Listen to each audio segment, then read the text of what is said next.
Hi guys, I hope your week is going well. I just wanted to quickly talk through some things about chapter 3 before you read. So, I feel like this is the chapter where things like really pick up. The story, the true nitty-gritty really starts to take place. I think the other Wes's story, especially in this chapter, is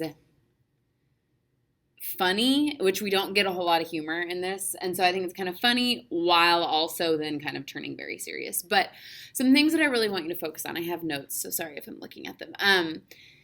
There are quite a few references to drugs in this chapter, not like anything inappropriate, but just kind of the idea of drugs, selling drugs, using drugs, etc.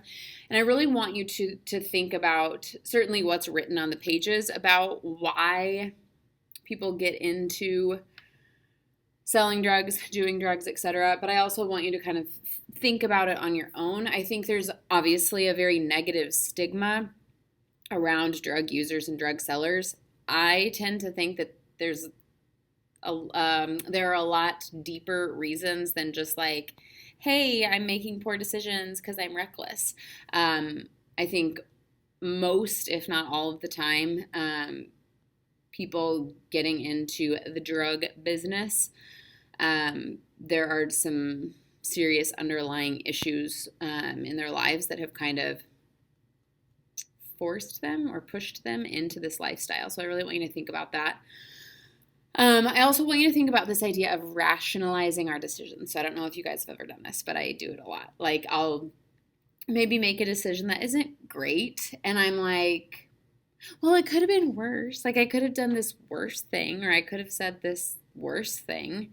And I think both of the Wesses really in ways do that in this chapter. And so I just kind of want you to think about that in your own life and how it happens in the story.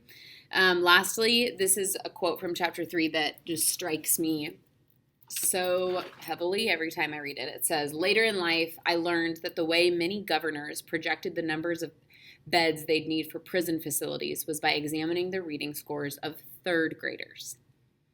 So I just want you to think about that. And when we talk about education, and if you've heard of the school to prison pipeline, I think it's a sad, I don't know what word I'm looking for. Yeah, a sad statement about society that we can predict how many beds will be needed in prisons by third grade reading scores.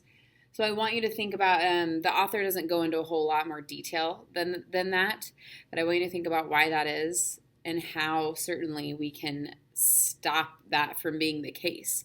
In my mind, your life's journey, your life's destination, I guess, should not be decided by the time you're in third grade. So why does that seem to be the case? So just some things to think about. I think this is a really powerful chapter, and I hope you enjoy it.